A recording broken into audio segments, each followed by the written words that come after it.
Hello, everyone. Welcome to week 40 of the It Doesn't Matter podcast. And we've got myself, John, and we've got... Papi Plátano. There he is. And we've got... I am the notorious one. I am Dom. Boom. And we have a very special guest this week. We've got... Oh, is this where I say something? I don't have anything prepared, so let me put my gimmicks on here. Hey. Finally, The Rock has come back to New London.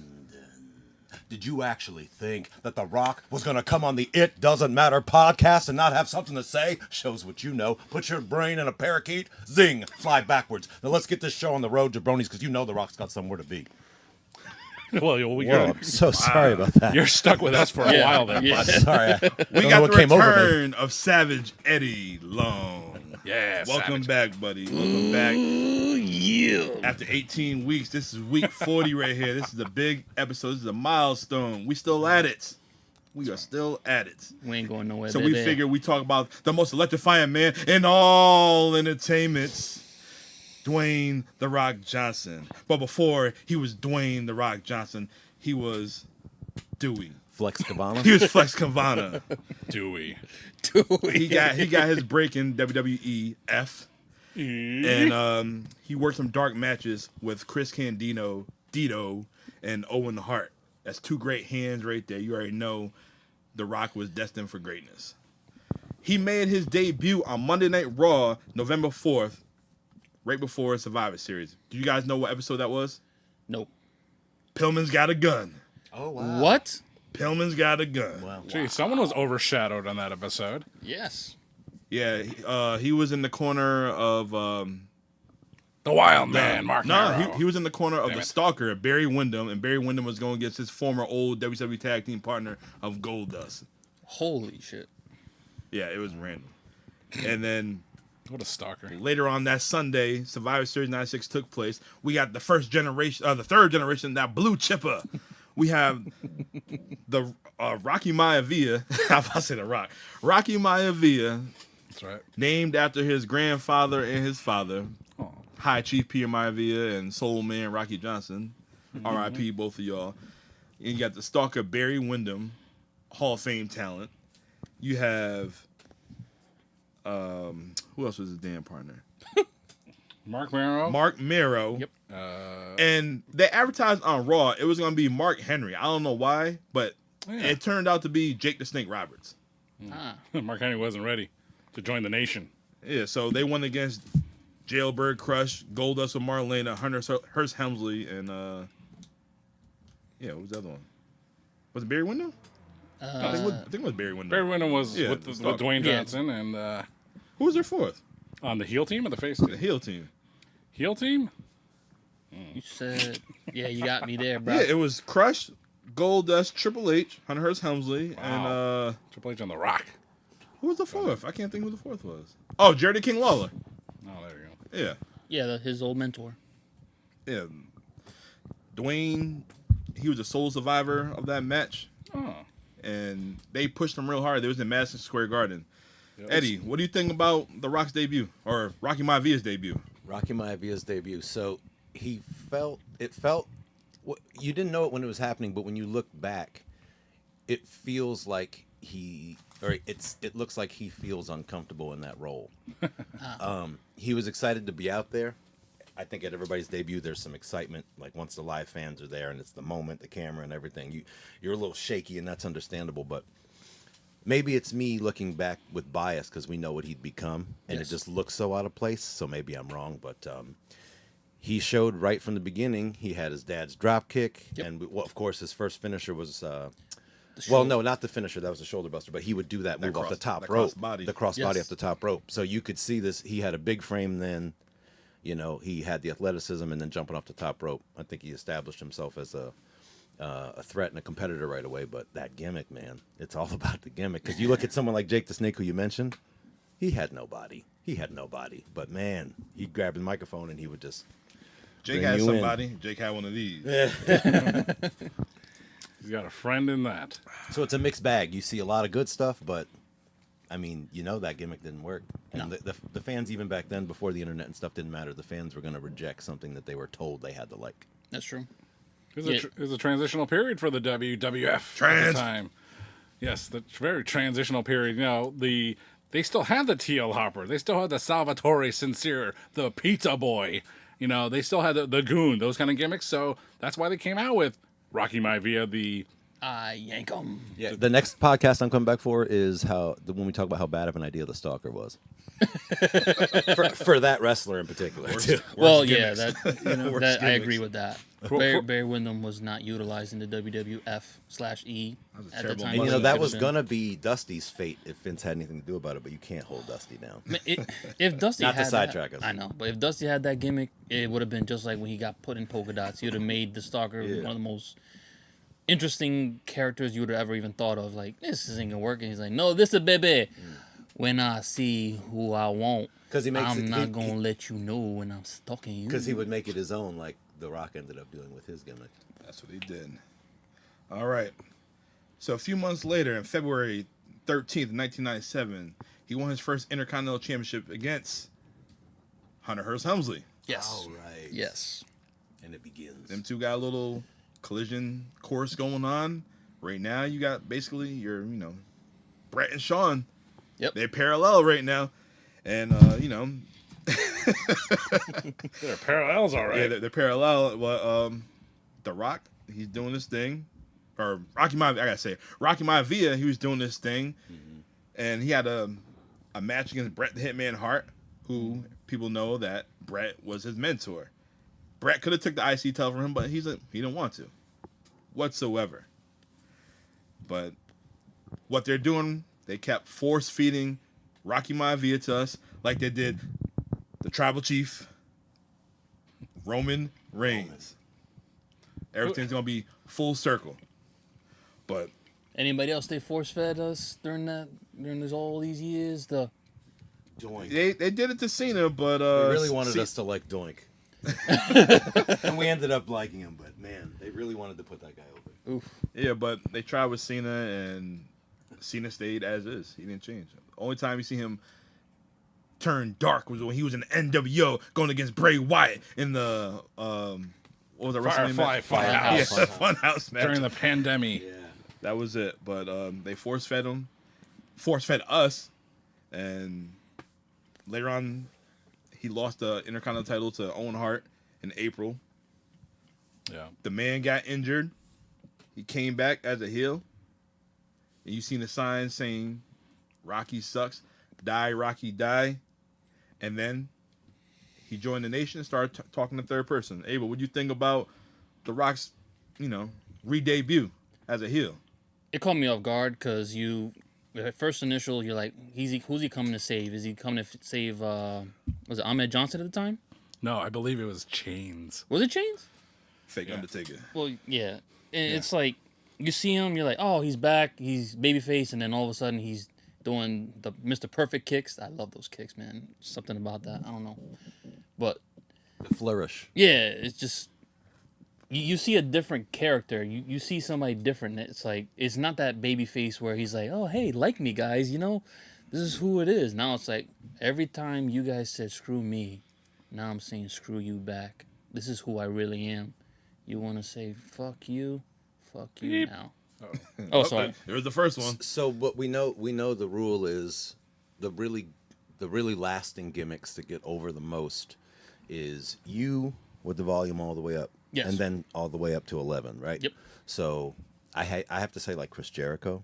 Absolutely. Triple H has the name and all the stuff, but that's that dude. He's just badass. I just don't feel like he's at 11 though for me. Stone Cold, Oh, yeah, he was turned up. and now we see with The Rock. And Bret Hart too. Bret Hart had no gimmick except he was Bret Hart. He was a better wrestler than you. That's my gimmick. That's my gimmick. Oh, I'm wearing pink, but like, you know what I mean? It was him. And so that's what we see with The Rock. They let him come back and be himself, and he was just I definitely think with the Bret anti-America, pro-Canadian thing, even it wasn't something I went for, but something about Bret being like, I am the best wrestler here now, forever.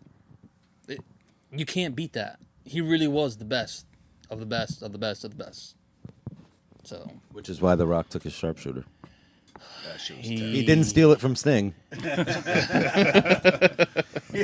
The Rock turned heel, yo, he was such an arrogant, cool, badass. Yes. That man. Like, nobody really talked in third person back then. No. Only person that did that was Dion. Dion gonna Yeah. do this. Dion gonna do that. Yeah. It Yeah. wasn't. And Rock comes from football, so. Yeah, so why not steal from somebody who's a great? It's like I keep hearing all this thing about LA Knight stealing from Stone Cold and The Rock. Two of the greats. Steal from them, make it your own. Keep doing that. And I've never considered that. Maybe he got that from Deion Sanders. Prime time. But I do know this. Back in this time, coming up with these catchphrases, when he would think of something that would work, he had a little voice recorder that would fit in his pocket, and he would say some of the stuff he thought would be good in a promo in those voice recorders, so he could remember them. Yep. And I just think that's cool because that shows commitment. He's obviously clever to think of this stuff, but it's more than just thinking of it, because where are you when you think of it? To translate what you thought of into something real in the ring and make it and put it over, it requires all those little intermediary steps in between. And so I have to say, I love that story so much that I do certain work that requires me to give a speech sometimes, I'll say that. Yep. Or prepare remarks. And I want you to know that I absolutely use my voice, my audio notes or whatever, my voice memo, whatever in my phone. And I'll record. I have like 200 of them. Some of them are 4, 5, 15 seconds long, and some of them are 5 minutes. I'm not even kidding. It's just I go, and I get that idea completely from him. You was watching Kevin Hart and Will Ferrell's Get Hard. Fuck you. Fuck your mother. I don't remember that.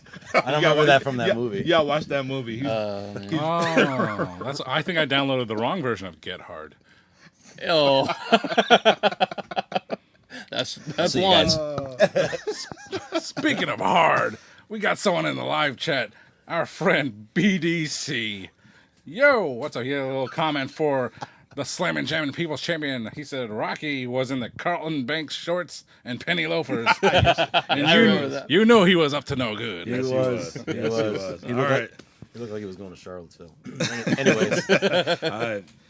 So he got the Intercontinental title back from Stone Cold the night after In Your House Degeneration X. I said next. But wait, hold on. He got the title back from Stone Cold at In Your House? Well, Stone Cold, you I know, think Stone Cold relinquished the belt. Stone Cold relinquished, the next night, right? Yeah, he won the belt. We're going to do a 1997 history of the Intercontinental Championship. Hold on, my notes. I don't know why my notes Hey, said that. you set us the layups and we give you the dumps. Yeah, Triple but H walked into 1997 as the Intercontinental Champion, who lost to The Rock, I believe, in Lowell, Massachusetts, a fine facility, the Lowell Memorial Auditorium. But might I suggest, don't buy the pizza, because if you order the pepperoni, you're getting one slice of pepperoni for the entire pie. You know, I thought about that many a time during these Ring of Honor shows that I saw at the Lowell Memorial Auditorium. Next time, if I ever do that again, I'm going to open the pizza box and say, no, give me another one. You know? But The Rock, Rocky Maivia, who transitioned from mostly white and light blue tights, and he was a special guy. He had his boots, you know, he had the exposed calf. why? Why did he have those boots? It was cheaper. show off the calves. No. It's cheaper. Why did he have those boots? Show off the calves. No. He had those boots. They were first white, if you remember when he was Flex Cavana. Yeah, okay. He had those boots, and they were one full size too small because he got them from his uncle. I can't remember which one, but they were white, and they had the exposed calf. Yeah. Was it either And Seiko? so he needed boots. I mean, I love the story though. $7, right? Like Yeah, literally had $7. he had to borrow boots from his uncle, and they were one full size too small. And when he got some money and got his own gear, he kept those, which I just love. But they were his size, and he made them into those, shiny black Did not ones. know that. Custom Did made. not know that. It's kind of like what was the Mr. T did with all his sneakers. He had like the same sneakers for like so many years, and he never changed them. And then he was like, "This will always keep me humble, no matter how many chains I got." Oh, I got you. Yeah, so You know, Mr. T loves his mama. I love my mama very much, baby. Everybody loved that. Everybody loved his mom. Here comes I Kane. love you too, Mom. Oh, Lord. What a speech. All right, so after... Wayne definitely loves his mom, that's for sure. Hey, Yes, he does. yes. Yes, he does. If I had money like that, I'd take care of mom too. I'll tell you. So after Austin gave him the title back, Yes. he started feuding with Ken Shamrock. Ooh, yeah. The world's most dangerous man. WrestleMania 14, Ken Shamrock versus The Rock for the IC title. I see. Shamrock should have had the title, but this man, He got it eventually. he snapped. Man didn't want to let go of the damn ankle lock. He wouldn't do it. That was his problem. He should have won. Like, John, what do you think about that match? Ken Shamrock and Rocky the Rock Maivia. It's just you wish back then. I always want clean finishes, and it didn't have a clean finish, and you wanted the babyface Ken Shamrock to win the Intercontinental title, and again, like I said, he would win it later, but not when we wanted him to. Yep. But it was just to prolong the storyline between him and The Rock, and it would culminate later when Ken Shamrock would win the 1998 King of the Ring. You know what was clean was that Branding. that chair shot The Rock gave Oh, Ken Shamrock. jeez. That shit was clean. That was woo. Hee. Yeah, no work in that steel chair, brother. If you smell what The Rock is cooking from that, So the next night after WrestleMania 14 on Monday Night Raw, The Rock turned on Farouk, and he became the new leader Damn. of the Nation of Domination. well, you saw that coming a mile away. Oh, yeah. If you watch the promos, Yeah. and Farouk's telling him, "Hey, I'm leader of this nation. Y'all gonna sit back and sit in line when I'm talking," and you hear The Rock just. I think I mentioned this previously. When the Rock was giving Farouk the beatdown, he's like, "Da, da, da, go back to Haiti, da, da." Farouk is trying to sell. He's like, I get in the back of the locker room like, you motherfucker. Why would you do that? "Why are you trying to break me, man? Damn, Rocky." That's it. So at this time, Rocky Maivia, The Rock, he started becoming popular, Yeah. and all his catchphrases is starting to hit.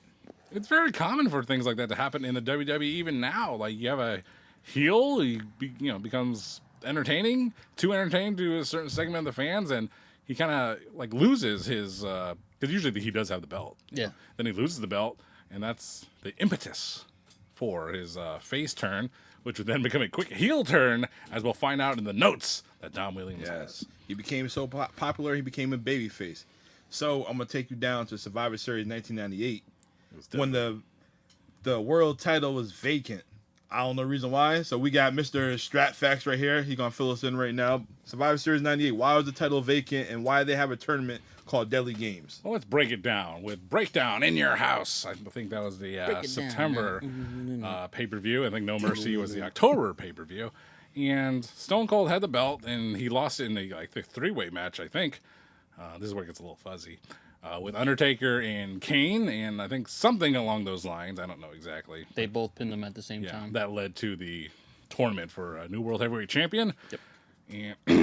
And that was back. I remember specifically back in middle school or high school. It was, and one of my friends just loved singing that damn thing. It's just a deadly game. Is that the theme song? It was, yeah. But yeah, it was one. Think about it really. Like if you watch the 1998 Survivor Series, think about this. It was 1 year removed from the Montreal Screwjob. How much had the WWF advanced in that 1 year alone? That's why 1 year can change so much in life, in wrestling, and as we've mentioned on this podcast many times, wrestling is life. Yes. Right. A lot can happen in a year. So if you put things, never mind wrestling. Put your own life in that perspective. How much things can change in 1 year and how much things cannot change in 1 year. So just think about And that. in wrestling, I gotta say too, it's once a week. So this is 52 different instances where we made these changes versus our life, which is like day to day to day to day. It's just worth pointing out because that's good storytelling. We were there, and they got us not think about the Montreal Screwjob and brought us into where we are here. I think about 40 weeks of the It Doesn't Matter podcast, and where we were on episode 1 to episode 40. 4-0. Boom. Yeah. All right, so we got a new rivalry taking place now. Mick Foley Hit me. and The Rock. Savage, Okay. what you think? What you think about that rivalry? Oh, well, I'm just going to jump right to the good stuff and talk about those. What was it, 11 chair shots? Well, who's counting? I mean, Mick Foley was counting. After a while, he stopped because he had to, but he was counting, and his wife and kids were counting. Beyond the mat. My Yeah. goodness. Oof. My goodness. Yeah, behind the mat really shows it to you. That match, I don't even want to go back and watch that. But that rivalry though, so I don't know how close Mick Foley and Dwayne Johnson were before that rivalry. The boys get real close real fast in the locker room, but you know, we understand, all of us, that Steve Austin and The Rock's rivalry is so good we'll get there because of their great friendship. And Mick Foley and The Rock clicked, and they're still really good friends, and it obviously started there. And the foundation of wrestling is trusting your opponent with your body, and they put on some real good shows, some real good matches, and they really hurt each other. But I mean, that rivalry was great, and I think it brought Rock into another new level, because one of the first big main eventers who would stay a main eventer in the WWE that he went up against, he had that kind of a powerful program with him, and they had those good matches. On the mic, Mick Foley's no joke, and The Rock held his own with him. Yep. And they obviously like working together because of Rock and Sock Connection, not to jump ahead, but yeah. Do you guys remember that first main event of Monday Night Raw in 1999 was Mick Foley and The Rock for the title when DX was outside and you had the corporation, and next thing you heard that glass shatter and you see Stone Cold swinging that chair?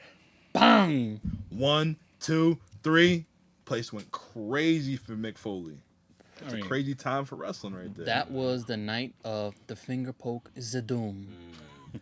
Yep. Put your butts in the seats. Yeah. Tony Schiavone with the most famous call in WCW. That'll put butts in seats. It wasn't his fault. It wasn't. I know. That was more Eric Bischoff trying to stooge off the ending, because back in the day, Raw was taped. Yeah. It'd be live one day or one show, and then the next show would be taped. So they gave up the results. And I'm going to be like one of those guys, too. Say, what? Mick Foley's going to win the title? You ruined it, damn it! You ruined it! Click. Bye-bye. Of course the roof went off the place. It took place at the DCU Center in Worcester. It's a pretty small arena, of course. A packed arena would knock the socks off the DCU Center in Worcester, so there you go. At least you said it right. Still a fine city. I love Worcester. Me too. Yeah. So they had another match at the Royal Rumble in 1999. It's an I Quit match. Strap facts. Break it down. That was so cool. So during the pre-show, there's this backstage like hype video, with Mankind doing something. And he's like, Rock, you'll never make me say, I quit! I quit! I quit! And guess what? The dumbest finish. Okay, not dumb. It was a memorable, wild finish. So someone recorded that. Yep. And then, during the, there are lots of things happened during the I Quit match. But the most notorious one, is, The Rock has Mankind down after beating his ass 11 times with a steel chair. Then he puts the mic down, and over the speakers, I quit! I quit! I quit! The Rock looks around like...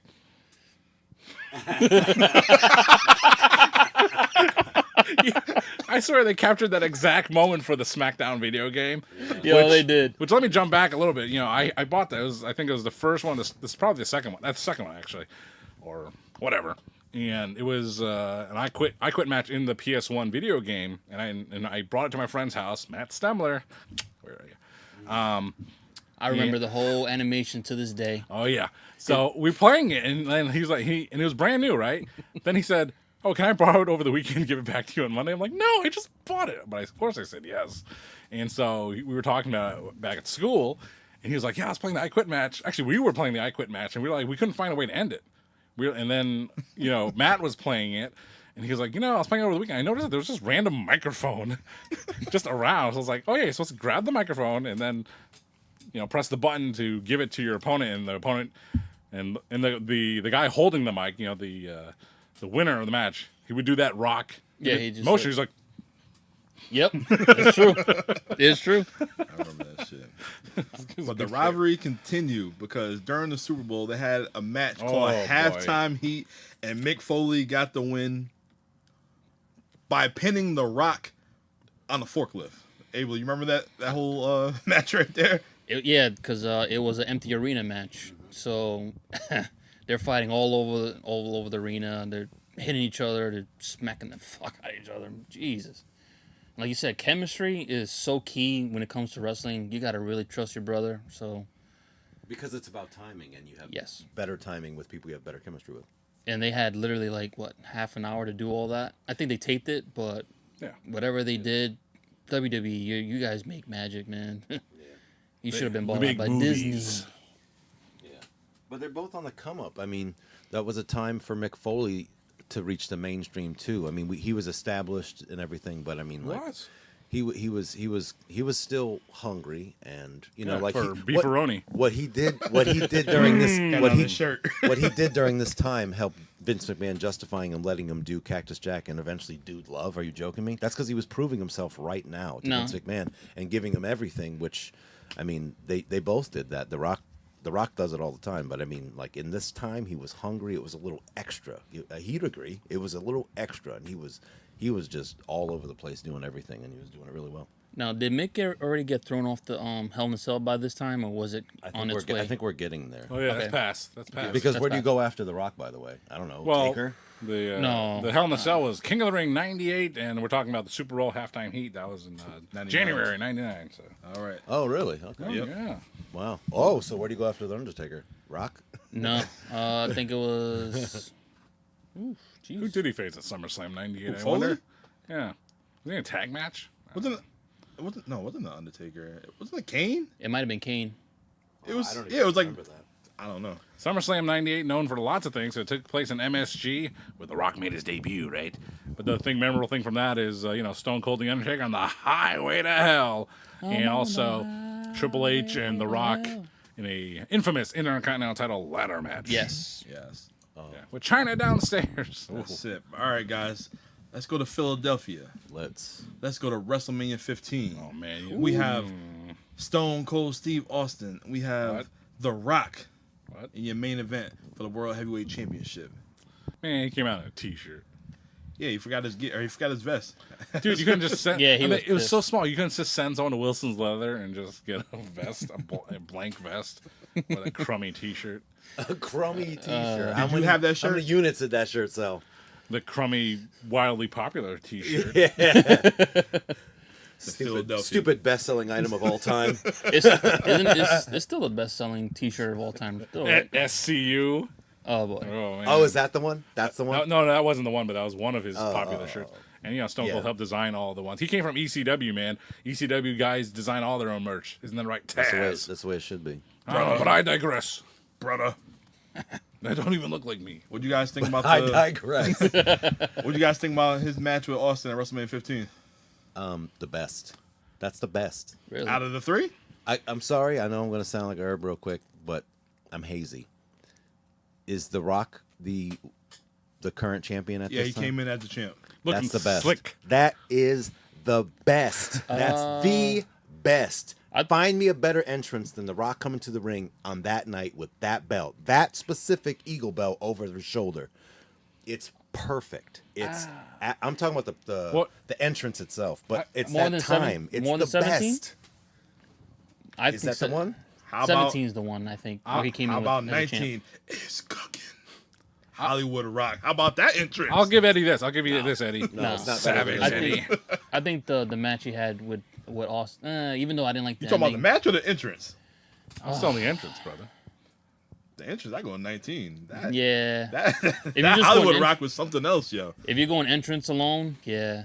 Well, no. You guys are nuts. Again, I'll give this to Eddie because why to back him up with the greatest rock entrance for his trilogy with Stone Cold is that y'all forget before this he was wearing the Adidas.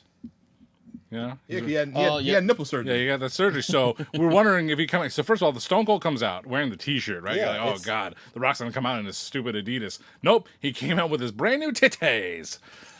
Okay, so and he was looking drenched in baby oil and the bottle of Poland Spring water and the best version of the WWF Championship. He had new areolas. Yeah, that's That's true. That's also why. correct. That's also why he had that crazy jersey on during the Mankind match. Yeah. But yes, I just double checked, and that's the entrance I'm talking about. That's the Rock that I like. When I think of the Rock, that's Oh, yeah. the entrance I'm thinking of. Okay. Yeah. That's the look on his face I'm thinking of, and you all know that's the best championship belt there is. There Big was. gold, brother. Big Was gold. and never will be. Wait, but the one from WCW you talking about? Yeah. No, I mean like WWE. Theirs over there. I like the big gold too. But I like the Wing Intercontinental Eagle. Championship he had, but not the baby one. I'm talking about the proper one. the proper one. yes. Mr. Perfect, the Bret Hart, Shawn Michaels. Yes. That one right there. Yeah. Cody Probably. Rhodes belt. And then Bret Hart's Wing Eagle. Yeah, that's Stone the one. Cold. Yeah, not the big one, the small joint. That's The one what I'm that talking Ultimate Warrior had Baby Blue. Yeah. Yes. The hardcore title. Yeah. Right. Yeah, that one right there. You can tell you a little factoid back in high school, in middle school, and people like, oh, you like wrestling so much? Oh yeah, it's like, yeah, you can ask me anything, and even to this day, the encyclopedia right here, baby. They would ask me stupid questions like, oh yeah, what color was the Ultimate Warrior's belt in April of 1990? Like, man, I don't know, and who cares? I do Stupid question. because I accessorize. Was that the baby blue? Or, That was It probably- doesn't matter. fine. Which one was the lavender one? Lavender. Who had a lavender one? He had a lavender he had one. lavender Velveteen one. Dream. Oh, I don't know when he got these ones. It doesn't matter. Didn't he have a camouflage one when his face in Sergeant Slaughter? Oh Jesus. You know, Did he? I don't know. Oh jeez. Nah, he had the white. Hogan had the white. No. That was a no holds barred. He had the white one. Yeah. What a movie. Dookie. Dookie. What's that smell? Dookie. What the fuck? All right. Get us back on track. Bye So bye. after WrestleMania 15, XV. yes, XV. The Raging Climax. It's an orgasm, y'all. He started Remember that? Remember that? WrestleMania remember that. XV, the Raging Climax. I It's an remember that, orgasm, yep. y'all. Jizz everywhere. He The Rock started feuding with the corporate ministry, Triple H and The Undertaker. Then SmackDown, he had his own show. The Rock Show. It Now he has his debuted. own podcast. The It Doesn't Matter podcast. Boom. Yes. SmackDown came out. Rock is so popular at this time. He got jabroni in the dictionary. He's laying the SmackDown. Got a show named after one of his catchphrases. The Rock is just catching fire all over the place. After WrestleMania 15, he became a babyface. Did you know that? Well, he had one more rematch. One more rematch, yes. At Lashback with Stone Cold. Lashback. Yeah. This is the one where The Rock took the camera and he was like, look at the crowd here. Look at these jabronis. And, Stone Cold, stunner on the table. And then, they had that corporate ministry nonsense, and The Rock, Triple H kind of like threw him in a casket and hit it with a sledgehammer or something like that. And then he showed up the next week on Raw with the cast on the wrong arm. remember this with Stone Cold and Vince? Not that arm. I want the stunner arm. So with this one, it wasn't the people's elbow arm. It was the non-people's elbow arm that was in a cast, so he could still do his move. And then it healed miraculously and all that crap. So, but yeah, The Rock was on his way back to being a baby face. You know they say opposites attract. So you have Mankind and The Rock tag teaming with each other, and they become the Rock and Sock Connection in August of 1999. Do you guys remember This Is Your Life? Yes. Yeah. One of hate the that. greatest segments of all time in pro wrestling. That shit went what? How many? Almost a half hour? Yeah. Yeah. It's too long, said Vince. It was good shit. It was great for TV. Then Vince It and was. Foley, the SmackDown taping the very next day, was like, too long, huh, Vince? Biggest ratings ever, huh, Vince? Yeah. I'm a purist, so I actually didn't love the Rock and Sock Connection. However, I see the appeal, and the oldest formula in comedy is a buffoon or a fool and a straight man. And that's essentially what you had there. You had somebody that was always goofing off, and then the person who would keep a straight face and get annoyed by him. And that's what you had in the Rock and Sock, so That's John. it worked really well. I'm But the John, buffoon. just to go back real quick, you touched on something that's a really big point. Either he thought of it, which was very unique and original, or somebody in the office thought of it and they thought, who could we trust with this? Who's big enough to do this?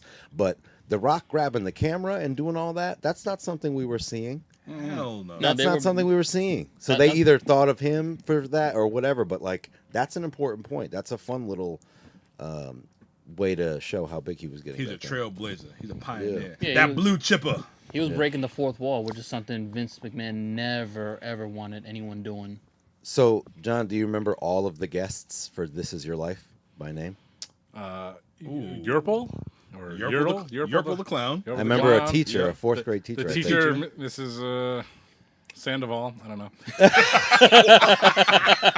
Mrs. McClumpsky. Mrs. McCluskey. Coach. The coach. Did he have a coach? And his girlfriend. Oh, girlfriend. God. And you cut the Rock off. Oh, man, that was a good time. Oh, That was a good time. Nobody changed the channel on that one. Yeah. no.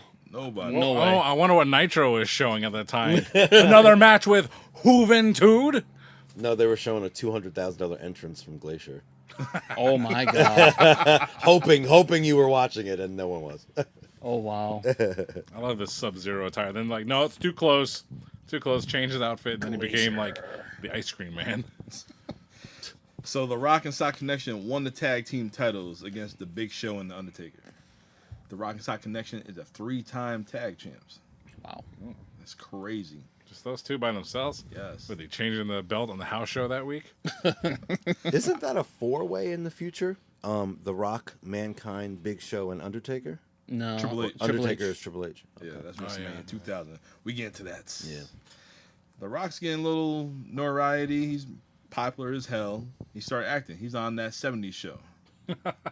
And With Ken Star Shamrock. Trek. And Star Trek. I think it was Star Trek. And He was Star Star Trek. Trek. Yep. And Star He had the Trek. stupid stuff on his forehead to show he was an alien. But it just accentuated his eyebrow. Deep Space Nine. Deep space. I didn't watch none of that shit. Me I neither. didn't watch none of that shit. Again, I'm a purist. I just remember seeing it. Strat happening. Facts. Yo. Take us to the Royal Rumble 2000. The Royal Rumble 2000 taking place in The Rock's favorite home away from home, Madison Square Garden. Highlighted by lots of things, including Jeff Hardy jumping off the set design of a car in the entryway. Was that 2000? Yeah.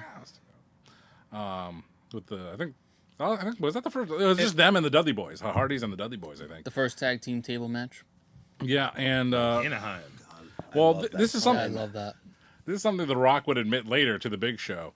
He's like, so the ending of the Royal Rumble 2000 was The Rock and the Big Show going at it, and the last two men in the ring were those two. And Clothesline somehow got Big Show over. Big Show got out, but allegedly The Rock's feet accidentally touched the floor, but they awarded the win to The Rock. But Oh, you can years see it clear later, as day, he fucked up. Years later, at the Barclays Center, The Rock would make a surprise appearance. I think he was going against Rusev and Lana at the time. But he did the backstage segment with the Big Show. He's like, you know what? Big Show, I watched the footage back. You were right. That win propelled me to Hollywood, gave me all these movies, gave me all this money and stuff. That should have been you. Big slow. And the Big Show, he's like, yeah, too sad. He finds a laptop and he just crushes it. Getting ready to cry. So funny. Should have been you. Should have been you. It should have been me. Well, he had the Big Show. I mean, he's like as big as the Rock. No. He had Years Knucklehead. later- Years later. Mention that Big Show. Oh, he was in the Water Boy. Yeah. Captain Insano. Oh yeah. He had his own T-shirt on PWTs. All right. WrestleMania 2000. Eddie just mentioned it was a fatal 4-way for the World Heavyweight Championship. John, why was it a fatal 4-way? Well, originally he was supposed to have Chris Jericho in the Fatal 4-Way Yeah, match. he was on the poster. He was on the poster, and I remember WrestleMania 2000 for having an all-day special, and I actually watched this show on the internet, which was just coming into being at the time, and it was terrible quality, and I remember specifically just trying to watch the, I think it was a six-man tag match with Rikishi and Too Cool versus like Head Cheese and somebody, I don't know. And I remember my dad opening the basement door saying, hey, got school tomorrow, go to sleep. But, no, not really don't really remember why it was supposed to be 4-way, but they wanted McMahon in every corner, and that's what happened. Yeah. And That's what it was. Mick Foley, he was retired. He was retired, and back. he wasn't one of those guys that was going to retire and then come back weeks later. That's what he did. He said a month later. I came back 6 weeks later. Yeah, 'cause Austin was hurt, so Vince had to make the call. Hey, we need you back, buddy. Yeah, that was after he lost to Triple H in that crazy Hell in a Cell. Well, just think about like what they were leading toward was they were leading toward a Triple H versus The Rock match, and like that match had been done, and it was not appealing to anyone. It was almost like the Roman Reigns and Brock Lesnar facing off again, and like no one wanted to see that, or maybe more like Brock and Undertaker at WrestleMania 30 before we knew the streak was going to end. Okay, no one cared about that match. No one looked forward to it. It was a bore until the ending. So they had to spice it up, and the only way they could do that was take the retired Mick Foley and the rejuvenated Big Show with an easy storyline that he actually won the Rumble kind of thing, and they created a 4-way match. And WrestleMania 2000 is lauded as one of the weaker WrestleManias of all time. Do you prefer WrestleMania 9 or WrestleMania 2000? Or WrestleMania 11?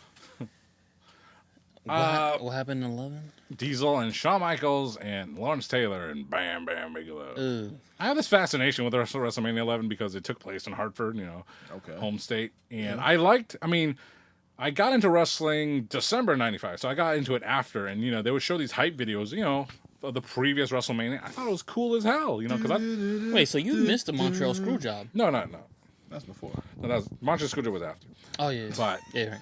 But they were showing like pre-WrestleMania. That was like they had Jonathan Taylor Thomas and Nicholas Turturro from NYPD Blue. They had Pam Anderson and Jenny McCarthy, and they had Salt and Pepper. What a man! It was so cool. And then WrestleMania 12, they're like, we're taking away all the celebrities. The celebrities are the wrestlers. It's like, oh, that's lame. But so I like WrestleMania 11 for different reasons, even though the show itself is not much to write home about. But with between those and WrestleMania 9, was it in Las Vegas with Brett and Yoko? Oh boy, not the greatest. What was the finish for WrestleMania 2000? Who won that title? Was it Triple H? I think Triple H was the first time a heel won the main event of WrestleMania. So it's kind of like lame. But then the way they do things now is reflective of the booking that was to come, which would just be like, oh, let's get the heat back. So at the end of the show, Triple H retained the title, but The Rock would just people's elbow Stephanie McMahon, I believe, and send the fans home happy. I'm like, what a lame finish to WrestleMania. I know you were happy you weren't there. Not in the pond. Home of the Mighty Ducks. All right. I believe the month after The Rock retained the title? What was it, a Backlash? I think I think so. It was a fuzzy time. Because I know in 2000 The Rock dominated the 2000s. Yeah. But they also had it was an Iron Man match between The Rock and Triple H, and it was the one where Triple H walked away with the title because Undertaker interfered. Yeah, Triple H won 6-5 Undertaker interference. I remember that. So, and Shawn Michaels was there. He took out his earpiece. Oh, I can't mess with the earpiece in my. Mr. Golden Shovel burying everyone. This is the beginning of it.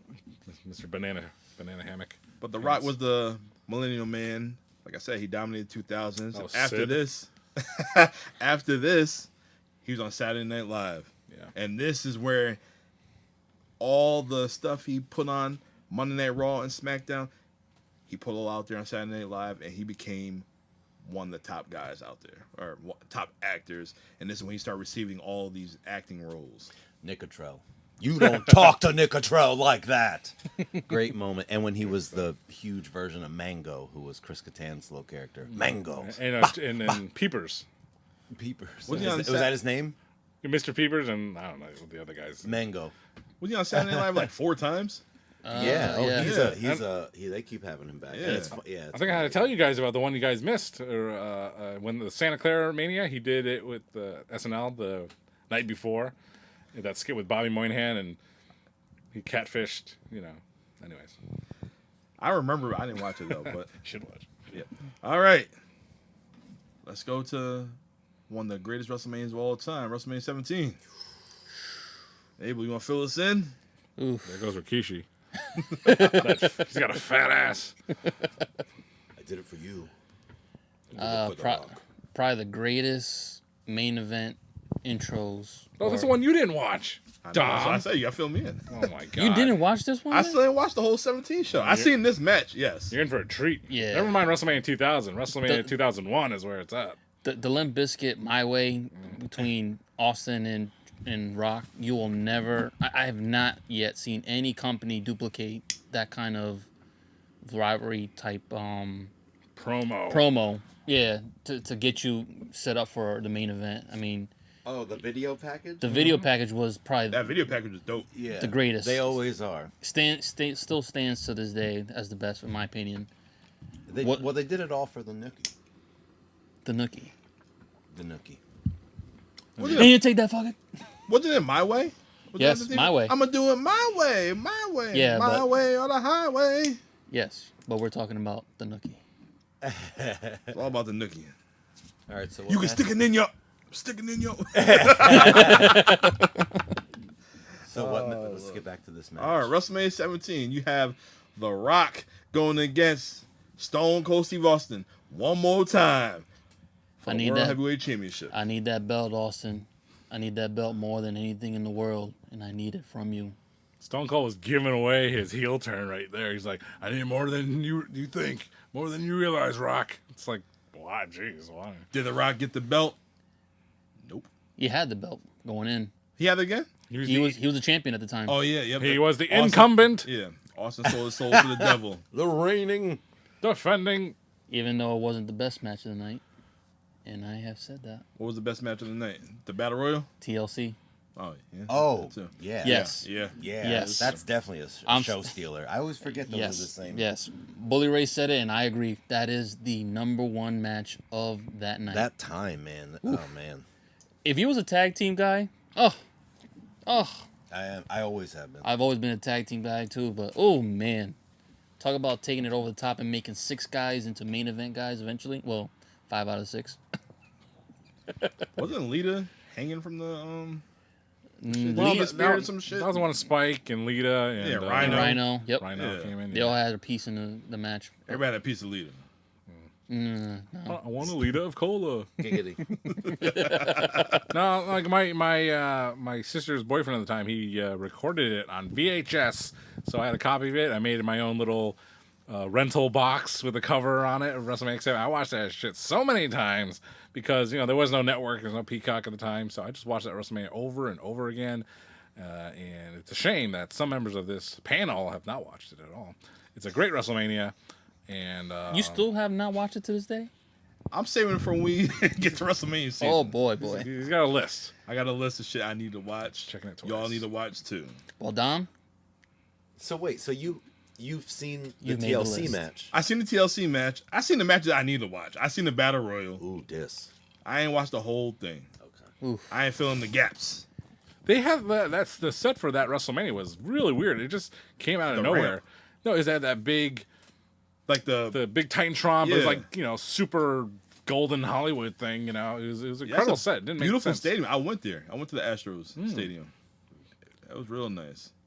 I'm going to stadium. I don't watch real sports at all. I love going to the real sports stadiums because that's where WrestleMania happens. So I hear that. haven't been there though. So after this, did Rock go after Austin one more time after this Well, pay-per-view? the very next night on Monday Night Raw, they had a rematch. The Rock Yes. and Stone Cold in a steel cage, and that's where they decimated The Rock, and a 2-man power trip came into being. Triple H and Stone Cold Steve Austin, and that's when Stone Cold was doing all these kind of wacky things to back up the fact that he was a heel now, including like taking a steel chair and whacking Lita from behind Yeah. many times. Yep. And doing it to the Hardy Boys as well. And And JR, didn't they use JR? They used JR. You knew he'd never go after. You knew he'd never go after JR, but he did. They made him do that. yeah, and this is the time when Stone Cold painted his knee braces white, red, And red. Oh, Camo. yeah. I like Yes. them red shit. Shit was dope. Yeah, because what could you do with all? I did like that. That shit was I dope. did think that It was a cool. different look. Yeah, you And- had to do something. And like he's Triple H and Stone Cold. They were fighting the Hardy Boys, who were very popular at the time on Raw, and they beat the shit out of them. Yep. I think there's some Intercontinental. Jeff Hardy had the Intercontinental title, and he lost it to Triple H. Yep. And then I think the Judgment Day, it was Kane and the Undertaker Where all the belts were on the line. versus Stone, the 2-man power trip. Oh my God! All right. Let's get back on topic. So while The Rock was out, he was recording The Mummy Returns. I'm going to let you guys talk about it because I had to take a powder. Well, Break it down. Dun-dun-dun-dun. Mummy Returns. Mummy Returns, or was it not the Scorpion King? nah, it was the not Mummy. yet. It was his first appearance was in the Mummy Returns, Right. with And- Brendan God. Fraser. That's with the famously horrible CGI face on the Yes. Scorpion King, and then that was the precursor to the Scorpion King. Yeah, the story about that horrible looking character. It's always brought up when you watch things like the worst CGI or Yeah. whatever. It's always Oh, brought that's up. pretty awful. It's worse than the PS1 rendering of the video game. But I thought it was a good idea. I mean, you can't escape that. That's not his fault, but Yeah, I mean, I thought it was a clever idea, and you have to notice all the way up through Black Adam. By the way, The Rock, he picks it well. He does. There's some stuff more recently in Disney that I don't really care to get involved with. It's just for kids and stuff. Oh. But like when he was handling the transition from wrestling to the mainstream, was handled so well by him. He starts with that Star Trek thing, and it features like the accentuation of his eyebrow, right? And then you get the Scorpion King, and it just fit. It just seemed to fit. Like he just knew where to go with it. Yep. And I forget the name of the movie he does with Sean William Scott. The Rundown. Yeah, I love that That movie. also is an example where you just feel like it's Dwayne The Rock Johnson. Yeah. But I don't know. But I don't know. I remember just feeling at the time that it was a good move for him to do that Scorpion King gig, and then it got him a title role in a movie. So Yeah. obviously somebody looked at that and thought, let's keep doing this. Well, Yeah. the Rock in Hollywood could be its own story because he had different management teams. I don't know what team he had who pushed him to the Scorpion King and Star Trek and all that stuff. But I you're think right. WWE management had that. At the Maybe, time. maybe they put, but you're talking about the different management team. They're like, you don't need to be that hard-edged macho pro wrestler. You need to soften you. So he had roles in the movie Be Cool and the Tooth Fairy. The Tooth Fairy. and Barf. The game Barf. plan. The I did like. game plan. I did like Game the plan game was good. plan. I liked it. But he went from an action movie star to like family friendly, and it was not working. Nah. And his career path was going to go all the way downhill until he fired them, got a new management team, and they put his ass in Fast Five. Hoo-wee. Well, save some of that because that's for later in the show. I figure I'd take my powder because I ain't watched The Mummy Returns or The Mummy. You None of them shit. you never watched none of them? I had no interest in that shit. Man. It was But a the, hot movie in but 99. the Mummy. One more quick point. The Mummy was really, really successful. Yep. So the sequel Brendan had Fraser. to be bigger and successful. And although it was very, very early on, I mean, I don't think that's why they did it. But it's just funny. Like they brought him into the sequel because they wanted to make it bigger, and then he gets a reputation as a franchise saver. So Yeah. I mean, plus, like you said, Brendan Fraser. I'm glad he got his props now from yeah, that all movie, the The Whale. flowers to Brendan Fraser. Yeah, All right. good dude. All So the hot dogs too. So this next Good topic, movie. this The next, Whale. this next topic, I didn't think we would talk about again, but it came back. Oh. The invasion. The Rock came back. I'm gonna go take my powder now. The Rock, And I came did back. watch The Invasion. I didn't watch it. I was in the Dominican I Republic enjoyed at the it. time. That's one of my shows I did enjoy it just because it was different. But The Rock came back, In Philadelphia. and at SummerSlam 2001, he went against Booker T for the World Heavyweight Championship. The Rock Bottom versus the Bookend. Oh my god, the bookend. Good. I mean, it's awesome, but the bookend. That's not the rock bottom chair. That's the bookend. Sucker. Suckers got Hulk to Hogan, know. we coming for you. The next month on Unforgiven, he faced Shane McMahon and Booker T in a handicap match. All right, but Wild. what about Vengeance? Everybody know about Vengeance 2001. Strap facts. Vengeance 2001, most infamous for being the night Chris Jericho beat Stone Cold Steve Austin and The Rock in the same night. To become the first ever undisputed world heavyweight champion. Ever. Ever. The Rock was the WCW champion, and Chris Jericho was actually a WCW champion for a brief period, and then Stone Cold beat Kurt Angle earlier in that night as well. So it was Jericho and Stone Cold. Some shenanigans happened, and Chris Jericho, the Ocho, walked away with the first ever undisputed championship. So that was Vengeance, featuring a giant CGI hammer or something as the graphic du jour.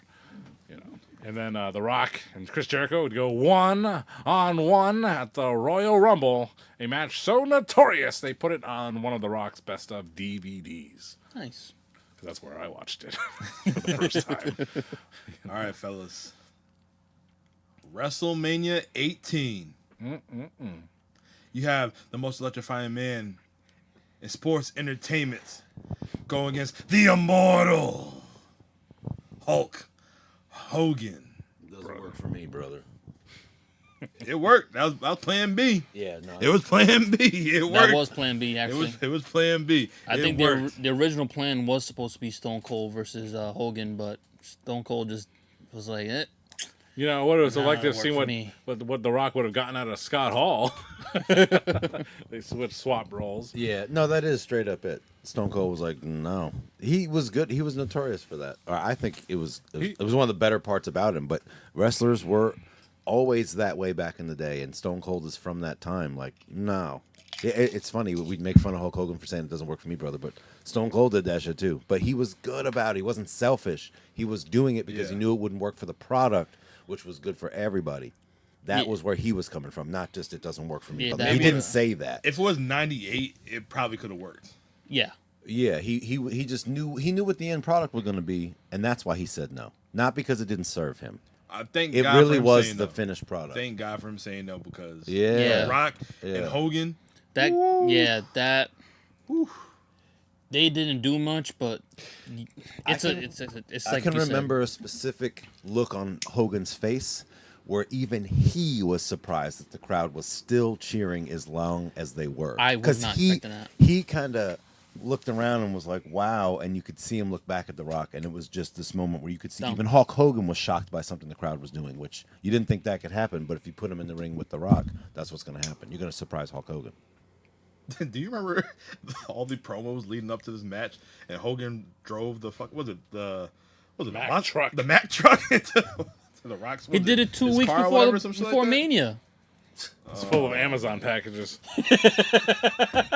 I mean, that's a good point, Don, because do you need to do a single thing but tell people that The Rock is going to face Hogan at WrestleMania did not- for them to No. show up? No. So, of course, they pulled out monster trucks. Yeah. Where do you go? We already told you. We know every single one of you is going to watch. Here's some monster trucks. Just talk. Here's Just some monster talk. trucks to pass the time. Just talk. Hogan loves monster trucks. Did you watch WCW? Yeah. Him and the Giant. Yeah. The Giant came back later that night to win the World Championship. Oh yeah, that was just like what? Oh man. Oh man. I mean, the Rock and Hogan. I mean, there's lots of things to talk about the match. It's one of my favorite matches of all time. And people would say, and just as we kind of hinted at already, is that not much happened in the match. Watch it on mute, and it doesn't come off the same. But it's like, first of all, why the hell are you watching on mute anyway, you dumbass? Seriously. Unless you want to hear us commentate it. It's The Rock and Hulk Hogan, and I would say, like, sometimes I'd be really sad and depressed, and like I would say, let me put on some matches that I love, and I would put on this match, and unfortunately at one of those dark times it didn't help, but just to show you that it was one of my favorite matches of all time. It always cheered me up because the crowd was wild, and it's unfortunate. I wish there was a high def version. There is no high def version of this match because I want to see the people in the stands in the crowd. I want to see them react just as I was reacting. It was an incredible match. It was electric, and I love that match. I watch it all the time. Yes. And it's just magic. It's just pure the magic of pro wrestling at the heart of what we watch and what we love. That's what it is. The Rock and Hollywood Hulk Hogan, That's a good point. And at the heart of what makes wrestling work, like we talked about, chemistry and knowing your opponent, to feed off the crowd, right? That's how you create a very good dynamic in a match. And the most important part of that match, besides the entrance, maybe, or the beginning when they're feeding off the crowd, Yes. is the standoff. The standoff. The heel, goodness. besides the face off, is the heel turn. Yes. This is, to remind everyone, Hollywood Hulk Hogan. Was a Hollywood Hulk Hogan in black and white, full regalia with the boa and all that, and he is the bad guy, and The Rock is the favorite on paper. But when you get those two in front of a crowd, they love Hulk Hogan. They love Hulk Hogan, and it's the WCW version in their arena. They're happy to have him back. It's a whole bunch of things factoring in. It's all about the psychology, and the crowd was overwhelmed, and they love Hulk Hogan. So quick on his feet, able to listen to the crowd like every good worker. Rock made the decision to transfer into the heel role. Yes. And sell differently and do all of that stuff that makes you hate the heel and cheer for the babyface and want to, oh my God, is he going to win? I hope he wins. All that stuff is because of what the heel is doing. Yes. That has to be pointed out if you talk about this match. Everybody loves Hulk Hogan. WrestleMania 6 when he fought the Ultimate Warrior and the Mega Powers and all the motherfuckers. They didn't know what to do. Speaking of the worst It was a good time. It was a good time. It's one of our producer Booby, his favorite match of all time with Hulk Hogan. Canada loves Hogan. Everybody was happy to see Hogan. Nobody expected to see Hogan to come back in the WWF ring at the time to go against the most electrifying man in all of sports entertainment at that time. Fun fact, Hulk Hogan is the last WWF champion before he transitioned to WWE. There you go. I did not know There that. you go. Yes. But yo, that was a banger, man. And you know what the main event of that match, WrestleMania, was that night? Triple H versus the Ayatollah of rock and roller, the Ocho, the And GOAT. he still holds a grudge because he went on after what he knew would be the match, the Night Yeah. Stealer. Exactly. Chris Jericho still says to this day, I did not want to go against those two or go after those two. Yeah, follow them. There's no way. You can't. You got Essentially, they decided to make Hogan and Rock open for someone. That's how you have to think of it. Yeah. The crowd has something else to see after this opener. Yep. And they don't want to see that No. shit. The opener was enough. It was know. Rock and Hogan. I know at that time it's all about, whoever has the title and, you want to make him. But it's like Triple H is already a made guy. He didn't need the main event. I know he always has to have the most time and all that crap because Vince, In the words of the British Bulldog, they fucked him.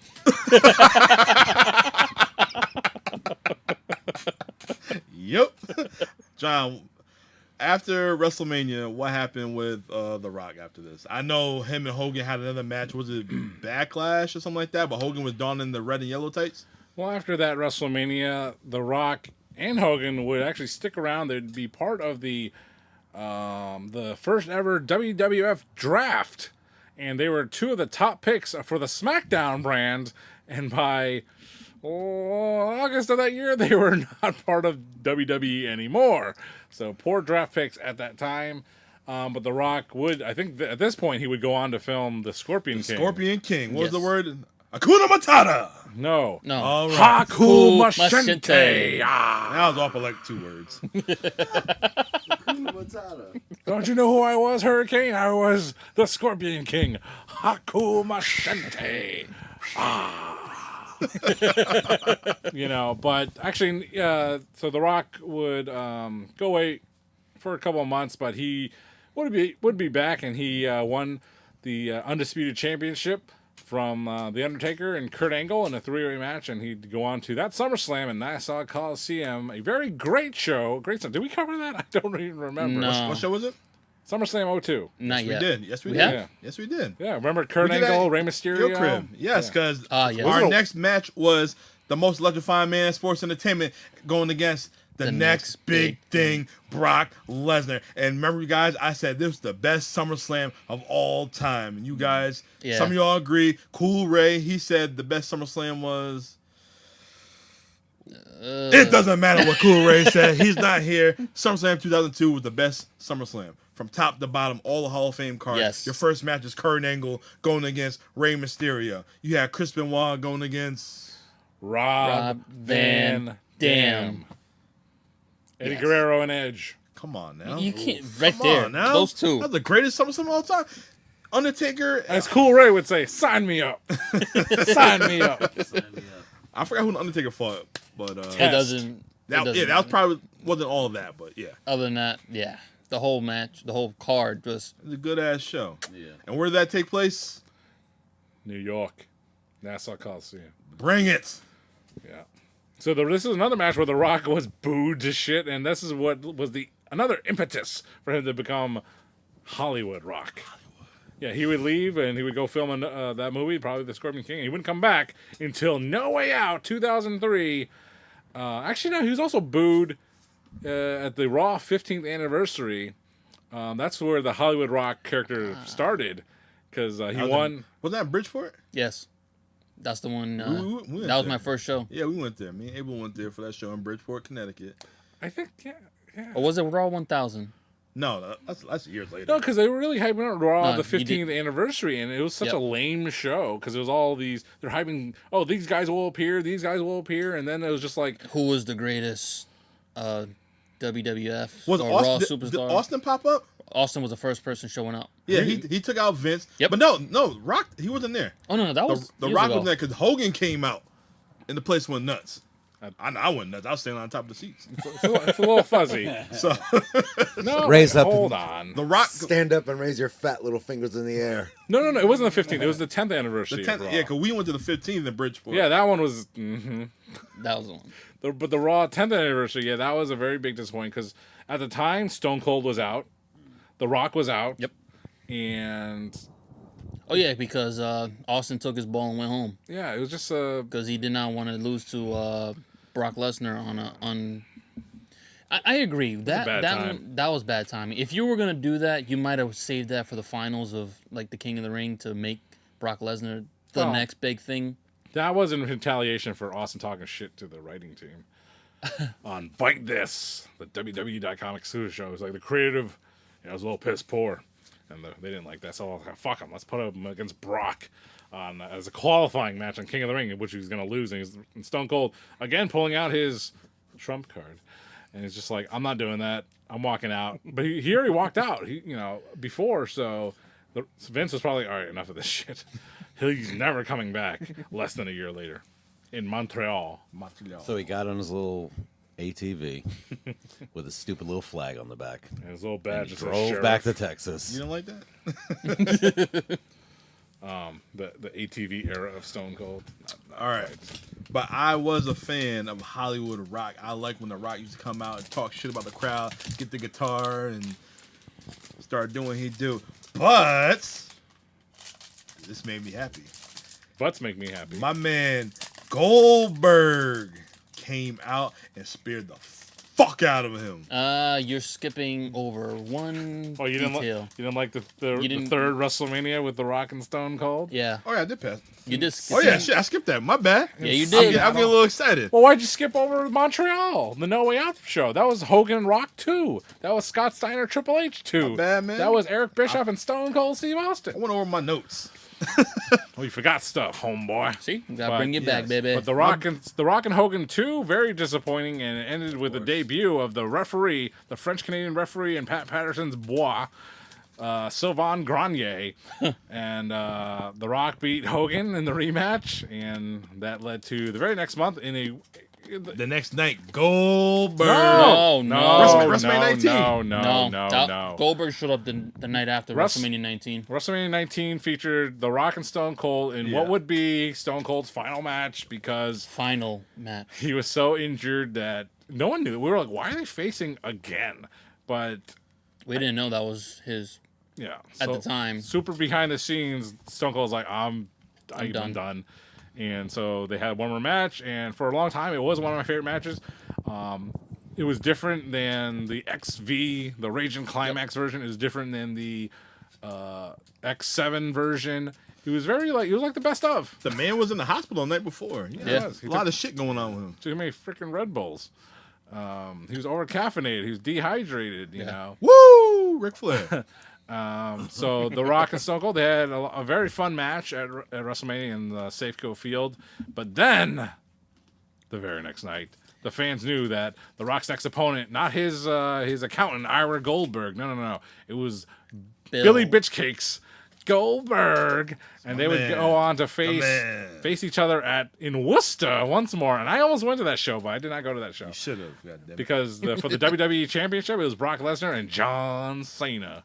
But also, it was The Rock and Goldberg, and it was also a 6-man tag with Kevin Nash, the Hurricane, and Booker T versus Triple H and Evolution or something. What in the fuck? Exactly. Watch Backlash on Peacock. No thanks. In 2003. That's one match I'm gonna go skip. Why are you gonna skip Kevin Nash? Oh yeah, wait. Oh, you and your diesel cigar. I see. Yeah, Big Daddy. Cool. Yes, he finally got Goldberg wrecked havoc. The Rock taking all the dream matches from Stone Cold versus Hogan versus Goldberg. Yes. So After Goldberg, what was next for The Rock? Did he go away for Rock- a little bit? Cause I know yeah. Yeah, he stepped away WrestleMania for a little 20, bit. he came back. The Rock was supposed to come back, and by the time he came back, he looked different. He actually came back at I believe it was another Bridgeport Monday Night Raw. And he teamed with Mick Foley, the Rock and Sock Connection, one more time against Evolution at WrestleMania 20. You was there. I was there. You were there. I was there. Opening match. I was there at Bridgeport because what was funny is that, The Rock saved Mick Foley from a beatdown. And then he's like, I'm challenging you jabronis to come back out. And then the referee told him, like, they're not coming back out. He's like, all right, well. And then, but, Fine. yeah. Fine. And then WrestleMania 20, another match I think it was a lot of fun, especially the segment where Ric Flair was trying to do the people's elbow on the Rock. And then The Rock came back He's and like, did the. yeah, woo, woo, woo. So good. And at the time, WrestleMania 20, one of my personal favorite WrestleManias, it was the last match for Brock, Goldberg, The Rock for a long time, but we've been watching wrestling so long that they all came back. So, but Never say never. only one stays dead, Oh shit. or two. But The Rock would do that, and The Rock during around this time, The Rock would have one of the worst T-shirts of all time. Oh, which one? How's your lips? What? What? I don't remember this shirt. How's your lips? What? Yeah, It's black and white. I don't remember. Google that it one. right now, Eddie. I will. How's We'll your- wait. All right, but that's one of the worst shirts he's ever had. How's your And lips? where did the show take place? We'll wait. Madison Square Garden again. Again, The Rock Again. loves Madison Square Garden. Mick Foley don't, because he stay loose. He's the Mercedes Martinez He got Every time you home, lose. in New York City. Oh my gosh. Oh my God. Let me see. how's Why your would lips? you do this? How's your lips now? I do not remember that. Was it a onesie? I don't remember Is it? Oh. No. I don't remember that shirt. Why do I not? I don't ever remember. What? Just How's because your you block lips? things out of your memory doesn't mean I do. I would block that out of That's my Yeah, why that- you strap facts. You know this stuff. How's your lip? Or the one with Rikishi where he has an ass on the back. I remember that. Yeah, I shirt. remember that one. Oh man, That was terrible. Oh gosh. that's right. So, but yeah, The Rock would do that. He would make one more appearance the next year with Eugene. It's like, and The Rock wants to know, Eugene, who's your favorite wrestler? Triple H. Ah! And The Rock's contract would just expire because they forgot to renew it, and he would just say, "Screw you guys for forgetting about me," and he would film a bunch of movies. It expired at WrestleMania Hollywood. Maybe after WrestleMania Hollywood. Then he went to Hollywood. And then he didn't come back until WrestleMania 27. They announced him as the host. Oh man! And WrestleMania 27 was myself and Abel's first WrestleMania in Atlanta, Georgia. Mine too. Ooh, Yes. Johnny was there He too. was all there. WrestleMania right. 27. Were you there, Eddie? We went to Damn, with the Gladys Knight's fried chicken and waffles, baby. We went to fucking Waffle House. Yeah. Well, but I wanted Waffle House, but I forgot where We wanted Rose church- wanted to go. Rose wanted to wanted go to McDonald's. McDonald's or some Man, shit. I don't want no like damn that. McDonald's. Let me get some church chicken, man. Get some Yeah, at least that's some something barbecue, different. some soul food barbecue. There's something, definitely you know? McDonald's in Connecticut. Yeah, There ain't no like, Waffle House. I'm not traveling to eat the same shit I can get over here.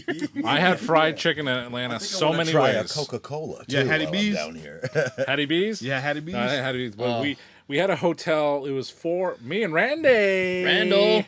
We had a hotel at some janky ass hotel,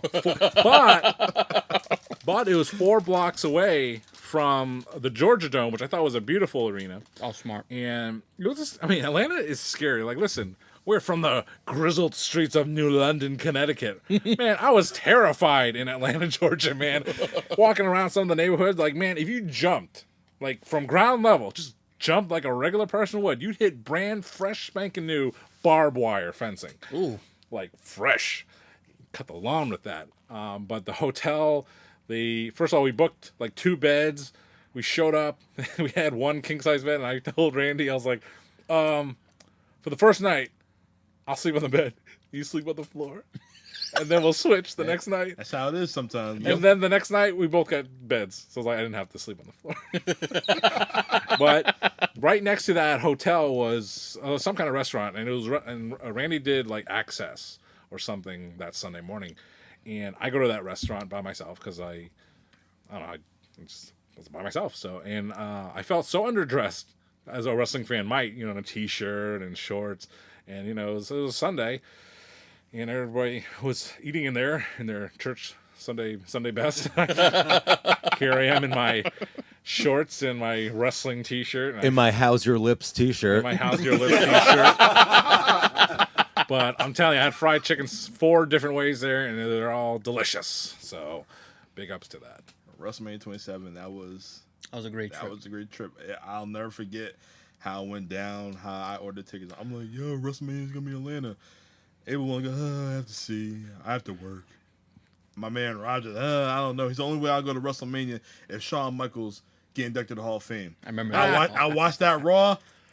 We're going. Nah. Like, we're going. We out. That's funny. You know, And Careful what you wish for. I just bought Abel's ticket because after I had the ticket, all right, you Yeah. going regardless. So, Yeah, We out. I was living in Connecticut, so I had to literally like plan my freaking vacation Yo. like weeks in advance. you know, Dom loves the nightlife. He sure does. We didn't know about the nightlife. I didn't know about all the extra activities, all the other wrestling, the independent show. We Oh, didn't know. not- We were just trying to. That was new to us. Not even that. We're talking. Me and Rainer are talking about our cab driver. We're just talking to him bullshit, and he's like, "Oh, fuck, are they talking? Why are they talking like that? Why is they talking like that?" He was like, "Hotlanta, bullshit. Ain't nothing going on here in Hotlanta." I know- that I know was we had- 27? Yeah, Yeah, we No, had that a wasn't. Dodge Charger Rental. rental. Yeah. I know every day it rotated somebody to drive. I think I drove when it was fucking rain and pitch black. That was I don't Monday Night wanna- Raw. I'm like, yo, I can't fucking see shit. Oh, We went to Lord. the Coca-Cola museum thing. We went to CNN Center. It was a good It time. was a good time. we went to see the Black History Yeah, we seen museum. Martin Luther King. That was beautiful, all that man. stuff. That shit touched me, man. I was like, damn, man, this is some shit you need to go see. They had a like a World War II museum in New Orleans, and WrestleMania was there twice, and I still haven't gone to that either time. But that was like an off wrestling attraction that I really wanted to check out. I gotta check that out. Yeah. I was like, Remember I cool, go World War down II there. museum at New Orleans. Now I gotta go to New Orleans, get some catfish. Told you I'm trying Oh to my get you down God. there. Oh my god! What? Man, That food? get yourself a fried shrimp and fried oyster po' boy, because you can get both. I was like, man, I don't know which one I want to choose. I want this. I want this. She was like, you can get both. And I was like, what? I went to this little mom and pop spot. I had a stuffed catfish. Oh. Oh my god! What? You know, I used to be afraid of catfish because I was with this family. They're in Virginia. They went to catch it themselves, and they brought the catch back home. They're like, oh, what's for dinner tonight? Like, oh, we have fried catfish nuggets, bites. I was like, I had that shit. I was like, oh my god, this is delicious. Like, give me more catfish nugget bites, please. All right. So well, Dom, let me help you out. To bring it back, that's a true. That really shows you how good that WrestleMania was, where Rock hosted instead of had a match. Yes. Yeah. Because when you brought it up, we talked about the food you ate when you went to that WrestleMania instead of the WrestleMania. Yeah. Not memorable. You want to Yeah, talk about- it's memorable, It's but we're very just talking about memorable. our Atlanta journey. Yeah. Yeah. WrestleMania 27 was very memorable for lots of reasons. I really thought Taker Mostly was done. catfish. Yeah, but it was a good time. WrestleMania 27, the main event was The Miz going against John Cena. The Miz was the heavyweight champ. The Miz had the "You Can Hate Me Now" by P. Diddy, whatever you want to call him yes. at the time. And John Cena came out with the Atlanta, Georgia church choir. And then the match was nothing special until The Rock got involved. Rock bottom, The Miz get the win, and and then literally got concussed during that match. And we didn't even realize that till later on. but literally the next night, The Miz. literally the next night, It was like an outside spot where I think Cena and Miz, they jumped over. They did something where they went over the barrier. the barrier, and I was like, "Ooh, that did not look good." Yeah, but that next night you had WrestleMania 28, the main event in the making. Yeah, John Cena. You had The Rock. Yes, You that was had- announced you a had the year face, in advance. the face now, or the face, the back. 7 years ago. Basically the past with the present. Yes. And shout out High Fives, Dom, because the first WrestleMania they ever showed was Rock versus Cena. Oh yeah, I made the flyer and the posters for that. And I took remember. great pride in I it. came down to see that. I remember Yeah, after this boy. WrestleMania, that first Backlash, and then Brock Brock showed up on Backlash, or was it the night after that? The night Raw? after. Yo, people were like, Brock showing up tonight. I'm like, fuck you. They ain't showing up. My man Derek, we didn't see him for like 2 months. Yeah. Yo, he squashed Cena. Man. Cena had beat down, yo. Oh my god. Man, I spent a lot of time at High Fives in the year 2012 and Yes. mostly 2012 actually, but hey, you know, All right, so A lot of eventful stuff happened back then. after Uptown. We're not downtown. We're uptown. High fives, Dez. Shout out for Uptown. the shirts. New London CT, baby. Shout out New for the London Ninja CT. Wings. Oh, I got a problem Yes. with High Fives a little bit later on in the years. I was like, why can't you toss my chicken sandwich in the sauce? They wouldn't do it. 'Cause I wasn't in the kitchen. That's You why. should address management with that right now. Anyways, in 2012, That's my choice. John Lee choice. let's get back to it. No. In 2012, while Rock and Cena was having their build up, The Rock was one of the top actors of all time. And this is when Fast Five came Ooh, out. so one of the best, one of the Yes. best Fast and Probably. Furious Hands down. movie. Lucky number Yes. 5. Yeah, but later on, family. later on that year, I live my life a quarter mile at a time. Shut up, Vin. Vin, shut up. Pacifier. Shut up, Vin. all right, fellas, but listen. But later on that year, The Rock returns in a match with John Cena going against The Miz and R-Truth. And John, where is it at again? MSG. Worcester? Madison Square Madison- Garden. Madison Yo, Square Garden. I tried to get tickets for that shit. They were It was- sold out. We tried to. There's no way. No, I had a chance. I was working a second job. It was holiday season. I was working at Toys R Us. My man Sal from the Blue Duck said, "You want to go?" I said, "Man, I'm at work." He's like, "You want to?" I'm like, "Damn." I was so mad about that shit, man. But when I came home and I watched that shit, oh my god, man, The Rock still had it. He never lost a step. This man was bigger than ever, and he still. The first thing I said, "Damn, you still got them damn boots with the fucking strap, doing these old '90s moves." But That it was was, so it was cool. perfect. Yes. It was perfect. But for some reason, Vince didn't like the match, and I like the Miz got a lot of heat about that shit, and he went down, downward spiral. I mean, 2011 was the Miz's year, but not toward the end of the year because he was stuck in that stupid. We're striking against Triple H as the COO. I actually quit watching wrestling. Randy, you can back me up on this. I quit wrestling for like a month because I was like, this stuff just sucks. You know, the storyline sucks, but It's gonna get worse. it'll get worse and get better. But yeah, the main event, that show. I mean, it was an electric crowd all night because at the time Zack Ryder was still on his way up, so everyone was doing the woo woo woo, And CM Punk was the champion. CM Punk would win the title from Alberto Del Rio. Actually, I thought he won the belt before. No, he won it at that show, and Yep, it was yep, the end, as CM Punk would say, the end of hot potato with the WWE Championship. Hey, Poppy We love Platinum, Phil, don't we? We the love Dominican Phil, don't Dream said last week that CM Punk was your Bret Hart. Yes. When CM Punk See, was the you didn't champ, remember that match. That was on that show. we? What did he say? Say again? CM Punk was the Bret Hart of that era at that time, where See- he was the champion, but he was never main eventing the Right, yeah. Oh, in that regard, yes, Yes. absolutely. And the main event wasn't it that tag match? It was, yeah. Yeah. Exactly. There you go. Yeah. It was There you go. when I agree Bret with that. Yeah, when Bret and Shawn had their rivalry, Bret was the champion, and Shawn was still main eventing all these pay-per-views, and Vince didn't give a damn. Like, you had the belt, so what? You know- I got somebody who's hotter, and Going I with feel a household name. Going with the bigger name. Going with the big guns, the major guns. You know who had to feel worse than CM Punk as the WWE Champion with, John Cena as the headliner during most of his reign? The World Heavyweight Champion. Who the hell was it at that time? In Probably 2011? Batista. 2011? No. Batista. Or 2011. It was... God. No, Edge was No, gone. Edge was done. No, it was Christian and Randy Orton. Christian and Randy Orton was going for it. Yeah.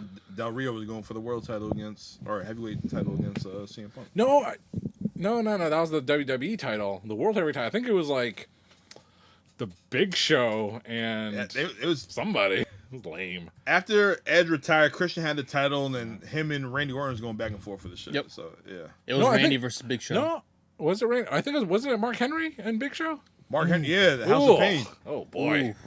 Oof. That's what I do. Suck. Yeah. All right. So after this, we finally get to WrestleMania. WrestleMania 28. You have John Cena going against the most electrifying man in sports entertainment's Reverend The Rock. Devon. Oh, sorry. I wasn't there. My man John, he was there in person. John, what do you think about that match? That WrestleMania was the first time I hooked up with my other cohorts. A lot of words there. Team WrestleMania. Still go to WrestleMania with these guys every year. And I was surprised. I mean, I thought, I had the heartbeat of what wrestling fans wanted and desired, but I was wrong because I was all for The Rock being there. But my friends, it was mostly, they were on John Cena's side. And I was like, what? It's the fucking Rock, man. And what is this episode on Week 40 about? It's about The Rock. So I'm always been a big Rock fan. I was not a John Cena guy. I was never a John Cena guy. So I was just surprised. It was like maybe 6, 7, 8 of us, and 2 were for The Rock, and the 6th were for John Cena. I couldn't believe it. So by the end of that night, I could only high five Uptown one guy in our crew. And it's just weird. I was on the Rock side the entire time, but apparently I was Team Rock. I was Team Rock as well. I was Team Rock. We I was all, would- I we would was have all been if Team I was Rock. there. so when We was all Team it was Rock. I enjoyed that WrestleMania so much. It was a great night. That you had that match. You had Triple H and The Undertaker in a Hell in a Cell with Shawn Michaels. Yep. Good God! What they headlining as? The They had Metallica. No. The Triple H and The end of the era. end of the era match. Yeah. Yeah. It was a good time. And my man, the most electrifying man. Ooh, wait. And also another notorious moment for WrestleMania 28. Daniel Bryan. Holy smokes! We were like, as soon as that happened, we were like, they're gonna come back out, right? Yeah. Oh, man. Oh, yeah, we watched that at high fives, and Derek was pissed. He was like, what? This is it? Exactly. Sheamus, Yep. 10 seconds. Night-night. Yep. You couldn't cut time from Randy Orton and Kane. Didn't Jack Swagger have a match that night? Yep. He was a world champion like the year or two before, and he was shoved in a Raw vs SmackDown general manager match, just like Mark Henry, the former world champion the year before, just like The Miz, and Zack Ryder with Eve. Oh, jeez. It was quite a WrestleMania. Oh my Yo, goodness. didn't the next night, didn't Zack Ryder get pushed off the stage in the That wheelchair? was before, Oh, but Jesus. Matt Cardona. He's doing great, though, man. But the next night on Raw, like Daniel Bryan, they showed him in one segment just going like, and like Sheamus was the champion, the brand new Well, he already won a championship before, but he was like going to be pushed as a top babyface there. And the guy who comes out to challenge him is Alberto Del Rio, and the crowd is just booing the shit out of him. Like, where's our rematch with Daniel Bryan? Yeah. So they changed course, and Sheamus and Bryan had a match at that month's pay-per-view. And it was also the debut of Lord Tensai. Oh my God. Albert's back. Hi. Albert is back. Good God. And like, so the dark match was Daniel Bryan, The Big Show, John Cena. It was whatever, a 6-man tag team match. And I had it recorded on my shitty cell phone because cell phones were shitty at the time. And then they finally actually released it on the network. Yeah, or Nokia? DVD. At the time, it was the Galaxy Nexus. You would get a Nexus. Your Nexus or For your your CM Punk's Nexus. You know. But yeah, I had it on my phone. I was like, "Ooh, I have this. I could record the whole match on my phone." And now they released it on the network, and it's all like in high def. So Well, at least you got it. You got the OG copy. I got it. You got it in the cloud? No, Who knows where the hell it is? You take so many damn photos, they just disappear. You know. that's true. That's sick. All right, let's fast forward almost a year later. Let's go to January. Let's go to the Royal Rumble. CM Punk and The Rock for the 400 World and- Heavyweight Championship. 434 days. Yep. And you know, CM Punk, you know, he was holding on to the WWE Championship for such a long time, but he was holding it so he could lose it Yeah. to someone, and that person was not Ryback. That person was The Rock. He lost to people's elbow. This was the scheme the entire time. You know, they show that promo. They're like, oh, all the CM Punk fans are like, oh, he killed The Rock on a promo. And I watched that, and I'm like, no, he didn't. No. Bullshit. Yeah, well, there's bias here because I'm a Rock versus CM Punk guy. But still, I'm like, you know, I'm going to kick your ass too. And blah, blah, blah. I'm going to kick your ass too. It's like, listen here, you skinny little shit. You know, shut up. Here, How go. dare you, little jabroni? You know, it's like, shut up, whatever. You like that, fine. But it was just like mismatch. CM Punk was such a tiny guy, and The Rock was fucking juiced to the gills. Yeah. Yeah. And Don't say juice. OJ, it was so good. You know. But yeah, he with the Shield interfered and all that stuff, but The Rock became the WWE champion, and he threw that spinning championship piece of crap in the trash I don't the very blame next him. night. I never Thank liked that God. shit. And he Thank came out God. with the new WWE title, which was only temporary, and then it became a new WWE title. With the new new. tag. The new tag. That's good shit. Yeah. And they would have a rematch the next month, and then it would go on to The Rock and John Cena twice in a lifetime Twice in a lifetime. at MetLife It's Stadium. so nice. Got to do it twice. God, what a Yum yum. I was there. yeah. Me too. John, what do you think about that match? You know, they say that he got in. They both The Rock got injured early in that match because watching it from where I was. I mean, you know, I'm in the crowd like everybody else, but they're just repeat. You know, you couldn't see other stuff. You didn't hear the commentary. You didn't see the close-ups. They're just doing the same moves over and over again. It was like a Roman Reigns and Brock match. They're just doing the same shit over and over. DDT, spine buster, again and again. It's kind of like, why are they doing that? Because he got hurt. Yep. And he was filming Hercules at the time, and that's why the Hollywood insurance agents won't clear The Rock to do any more wrestling if he's doing a movie. Well, we won't see him now. Yeah. So Strike's Strike is over. Yep. so that match really stunk. And you know, during the WrestleMania show, when we're in the crowd, they show a video package early in the show. They're like, "Oh shit, The Rock and Cena. Hey, they already had a match last year. They're gonna show that like early, right? And the main event will be CM Punk and The Undertaker. Ooh, that's hot. No, false flag.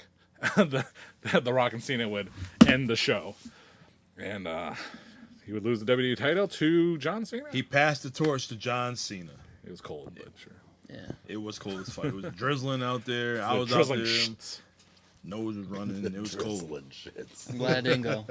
I'm glad I did not go. But other than that, It's fine. The Rock went back to Hollywood, Yeah. made some more movies, And then we have a special moment at WrestleMania 30. You have Stone Cold Steve Austin. You have the immortal Hulk Hogan. And you have the most electrifying man in all entertainment, all in the ring at the same time in the Superdome. For 40 minutes. I mean, the Silver Dome. I mean, talk about me. Was that 40 minutes? Yeah. Talk about me Wow. watching The Rock and Man. Hogan so many times. I've watched his opening segment so many times. It's that good. I mean, yeah, you can watch the Rock This Is Your Life segment over and over again. Nah. I watched this Hogan, Rock, and Stone Cold segment over and over again. I love it. And it was tremendous. No one expected it. And just as good as an awesome match. Yeah. It was. I agree. It was. That's how you kick off WrestleMania in New Orleans. Yeah. All right, guys. WrestleMania 32. The Rock had one more match The greatest match in WrestleMania history. against my man, Eric Rowan, Redbeard. Redbeard. It was like 8 seconds long. Yeah. Yeah. The best match in WrestleMania. This man had the windbreakers, pulled them off. man. I knew he was going to wrestle because he had the boots on. I seen that shit. Yeah. Whoop, rock bottom, 1, 2, 3. That's it. The Rock took off his pants and we all got excited. Yes. Literally. Literally. What did he say? The Rock Stromboli? Is that what he would say? Yeah. The people's strudel. The People's Strudel. He said Stromboli. Stone Cold Calzone. No. Johnny the Strudel. Bull. People's Hey, strudel. Hey, Lillian, you like the Rock's strudel? The Rock knows he gets you wet with perspiration. Easy, big fella. Easy. big fella. Easy. But guys, we talked about The Rock for almost 2 hours now? Almost 1 hour, 34 minutes. The Rock, he's the man. He had a short career. He went from 1996 in the WWE to, what do you want to say, 2002? Yep. He came back, made his appearances, but every single time he popped up on TV like he did a couple of weeks ago in Colorado, the place went nuts. The Rock left a lasting impression in pro wrestling history. Yes. This man, he was an 8-time WWE champion. He was a 2-time WCW champion. He's a 2-time Intercontinental champion. He is a 5-time tag team champion. He is one of the best actors in the world. I said one of the best actors in the world. Right. Okay. I have a question for all of y'all. I'm going to start with The Savage. What's your favorite Rock movie? My favorite Rock movie, I'd have to say my personal favorite Rock movie is what I forgot the name of it. It ain't that good, then. Southland Tales. With Buffy. Damn, the one with Sean William Scott where he goes The Rundown. The Rundown. The Rundown. The Rundown is. I forgot the name. I feel like an idiot, but that's my favorite one. I don't know. It was a sweet spot. It was a combination of things. It's still an action movie, but he gave you comedy. Yep. And he was allowed to be a little softer, like they tried to do in the Tooth Fairy and all that. It was just a perfect mix. And do you remember the very first? Well, I don't know the very first, but one of the first things that happened in that movie. In the bar. Yeah, when he walks in, Arnold Schwarzenegger Yeah. is walking out of the club as Rock is walking in, how you do and it. he just says to him, "Have fun," Yep. and that is passing of the torch. Yeah. That's Arnold saying, "Hey, Yeah, that's Yeah. how you This is do you. it. Yeah. Talk about meta, because he's talking about in the club Yep. as a character in the movie, but you know what he was yeah." saying. Yep. Yeah. Dominican Dream, what's your favorite Rock movie? I gotta agree with Eddie. The Rundown, man. That perfect blend of just comedy, action. That's where you gotta go, man. And Christopher Walken in that Yes, he's another one. as that the bad gets- guy, by the He's way. another one, man. So if you don't like The Rock or Sean William Scott, you get Christopher Walken as the bad guy. That's worth sticking around Yeah. for.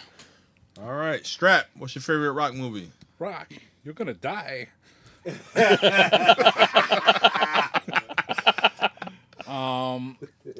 Hard to choose. Of course, I am a fan of the Fast and Furious series, so I would, Fast 5 is a favorite, but he's not the main star of that.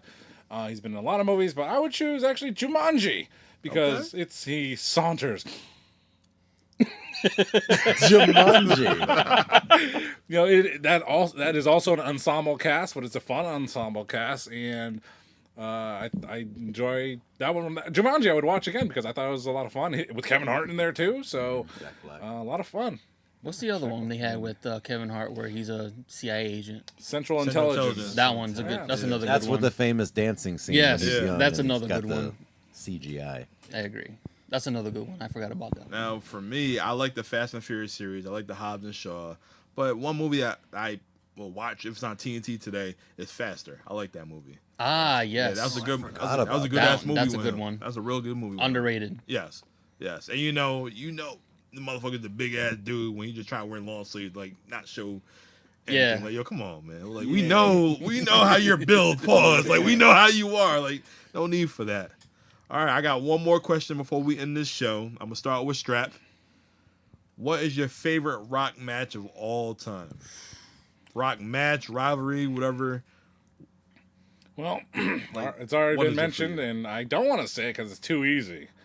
So while I'm trying to distract myself, trying to come up with another answer, but it is The Rock and Hogan at the Sky Dome, WrestleMania X8, and it's a match I watch over and over again. I love it, and it's the most entertaining match you can watch with The Rock. And would you? The big marker is, would you show this to outside, like non-wrestling fans? It's kind of like, I think I would. Yep. I think I would. Yeah. So that would be it. All right, Eddie. What about you? What's your favorite Rock match, moment, anything? What you got? Listen, Jabroni. Remember the Billy promo he Yes. cut on? Yes. Oh, man. Because you said moment. But no, same as John. That Hogan moment. I mean, that's the moment. But I do want to say that I had the most fun watching The Rock and Triple H's rivalry when it was getting going, because my best friend Rich, who I was always with when I was watching it, was a diehard Triple H fan, and I was a diehard Rock fan. So that just made, like when you watch a sports team and your boy likes a different team, it was that kind of like, you know what I mean? Like, we would get mad, and you don't know what's going to happen. It's all scripted, but we don't know what's going to happen. Yep. And I mean, I just remember being on the edge of my seat watching all those pay-per-views, like, God, I hope I fucking beat this guy. That's how it feels. You know what I mean? I hope my team wins. Yep. And I also really enjoyed every single time The Rock and Kurt Angle were in the ring together, Yes. because those two are both some of the best workers That's gold. that we'll That's ever gold. see. Yep. Yeah. Yep. Dominican Dream. What about you? To tie into how I am, I want to say how selfless he is. Brock, him and Brock, SummerSlam 2002. To pass the torch to someone so young in the business, and to just give him that rocket, just like, here you go, bro. Like, take this and keep going. Like, that reminds me of Brett. He's so selfish. He wants to make everybody. He wants the business to grow. So Rock for doing that, and then look where Brock is now. Like, that helped propel him to where he is. So for Rock to give that nudge to Brock, that right there, that's big props, man. There you go. There you go. And for me, I'm going to close the show right now. And I'm going to give you my favorite moments.